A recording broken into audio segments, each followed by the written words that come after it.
UGC कानून क्या है? अगड़ी जातियों के लोग क्यों कर रहे हैं विरोध? जानिए क्यों गरमाया है प्रकरण। दोस्तों नमस्कार, मैं कमल कुमार न्यूज़ इंडिया में आपका स्वागत है। यूजीसी एक्ट 2026 को लेकर विवाद लगातार गहराता जा रहा है। इस कानून को उच्च शिक्षण संस्थानों में समानता को बढ़ावा देने के लिए महत्वपूर्ण माना जा रहा है। विश्वविद्यालय अनुदान आयोग यूजीसी की ओर से उच्च शिक्षण संस्थानों में जातिगत भेदभाव रोकने के उद्देश्य से उच्च शिक्षण संस्थानों में समानता को बढ़ावा देने के नियम 2026 को लागू किया गया है। यह रेगुलेशन 15 जनवरी 2026 से देश के सभी उच्च शिक्षण संस्थानों में लागू हो गया है।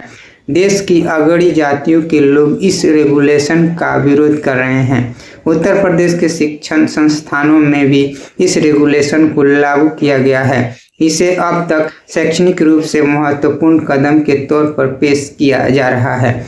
ऐसे में सवाल उठ रहा है कि क्या यह कानून युवाओं के एक बड़े वर्ग को प्रभावित करेगा? यूपी चुनाव 2027 से पहले अब इस कानून की चर्चा शुरू हो गई है। गाजियाबाद डासना पीठ के पीठाधीश्वर यति नरसिंहानंद गिरी ने इसका विरोध शुरू कर दिया है। यूजीसी एक्ट के विरोध में यति नरसिंहानंद गिरी ने विरोध प्रदर्शन शुरू किया है। शुक्रवार को डासना देवी पीठ के पीठाधीश्वर जंतर मंतर पर एक्ट के विरोध में अनशन करने जा रहे थे। इसी क्रम में उन्हें गाजियाबाद में रोका गया। पुलिस ने उन्हें नज़रबंद कर दिया। इस दौरान उन्होंने यूजीसी एक्ट का जोरदार विरोध किया। उन्होंने योगी सरकार पर स्वर्ण समाज का मुद्दा उठाने पर रोके जाने का आरोप लगाया। यति नरसिंहानंद को रोकने और नज़रबंद किए जाने के बाद मामले पर चर्चा तेज हो गई है। विश्वविद्यालय अनुदान आयोग यानी यूजीसी ने उच्च शिक्षण संस्थानों में जातिगत भेदभाव रोकने के उद्देश्य से उच्च शिक्षण संस्थानों में समानता को बढ़ावा देने के नियम 2026 लागू कर दिए हैं। यह रेगुलेशन 15 जनवरी 2026 से देश भर के विश्वविद्यालयों और महाविद्यालयों में प्रभावी हो गया है। हालांकि इसके लागू होते ही देश के विभिन्न हिस्सों में अगड़ी जातियों से जुड़े संगठनों और समूहों ने इसका विरोध शुरू कर दिया है। नए रेगुलेशन की सबसे अहम विशेषता यह है कि अब अनुसूचित जाति यानी एससी, अनुसूचित जनजाति एसटी के साथ साथ अन्य पिछड़ा वर्ग यानी ओबीसी को भी जातिगत भेदभाव की परिभाषा में शामिल किया गया है। नए कानून के तहत अब उच्च शिक्षण संस्थानों में पढ़ने वाले ओबीसी छात्र, शिक्षक और कर्मचारी भी अपने साथ होने वाले जातिगत भेदभाव या उत्पीड़न की शिकायत सक्षम पदाधिकारी के समक्ष दर्ज करा सकेंगे। अब तक जातिगत भेदभाव से जुड़ी शिकायतों और प्रकोष्ठ मुख्य रूप से एससी एसटी समुदाय तक सीमित थे। नए रेगुलेशन के बाद प्रत्येक संस्थान में एससी एसटी और ओबीसी के लिए समान अवसर प्रकोष्ठ स्थापित करना अनिवार्य होगा।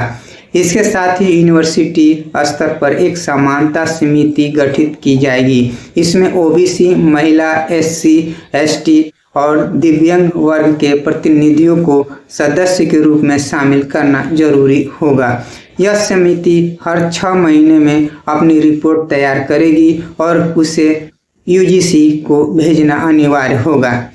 यूजीसी के रेगुलेशन के लागू होने के बाद सामाजिक न्याय की पक्षधर शक्तियों के बीच अगड़ी जातियों में असंतोष को लेकर सवाल उठ रहा है। विरोध करने वाले संगठनों का तर्क है कि इस नियम का दुरुपयोग हो सकता है। इसके जरिए अगड़ी जातियों के छात्रों और शिक्षकों को झूठे मामलों में फंसाया जा सकता है। जयपुर में करनी सेना, ब्राह्मण महासभा, कायस्थ महासभा और वैश्य संगठनों ने मिलकर विरोध के लिए स्वर्ण समाज समन्वय समिति S4 का गठन किया है। इस रेगुलेशन के खिलाफ बड़े स्तर पर आंदोलन किए जा सके। यूपी में भी इस मामले को लेकर चर्चा चल रही है। सोशल मीडिया पर अगड़ी जातियों से जुड़े कई इन्फ्लुएंसर, यूट्यूबर और कार्यकर्ता इसके विरोध में अभियान चला रहे हैं। स्वामी आनंद स्वरूप की ओर से साझा किए गए एक वीडियो में स्वर्ण समाज से एकजुट होने की अपील करते हुए तीखे शब्दों का इस्तेमाल किया गया। इसके बाद बहस तेज हो गई है। उच्च शिक्षण संस्थानों में स्वर्ण समाज के वर्चस्व की बात कही जा रही है। आजादी के बाद से SC/ST के लिए आरक्षण लागू है। OBC को विश्वविद्यालयों में नामांकन में 1990 से तथा फैकल्टी भर्ती में 2010 से आरक्षण दिया गया। इसके बावजूद वंचित वर्गों की भागीदारी अब भी 15% से अधिक नहीं हो सकी है। SC/ST अत्याचार निवारण अधिनियम 1989 लागू होने के 36 साल बाद भी दलित उत्पीड़न की घटनाएं लगातार बढ़ रही हैं। UGC की ओर से संसदीय समिति और सुप्रीम कोर्ट के सक्षम प्रस्तुत आंकड़ों के अनुसार उच्च शिक्षण संस्थानों में जातिगत भेदभाव की शिकायतों में पिछले 5 सालों में 118.4% की वृद्धि हुई है। UGC के आंकड़ों के अनुसार वर्ष 2019-2020 में जहां 173 शिकायतें दर्ज हुई थी, वर्ष 2023-24 में यह संख्या बढ़कर 378 हो गई है। वर्ष 2019 और 20 में से वर्ष 2023-24 के बीच 704 विश्वविद्यालय और 1553 कॉलेजों से कुल 1160 शिकायतें UGC को प्राप्त हुई है।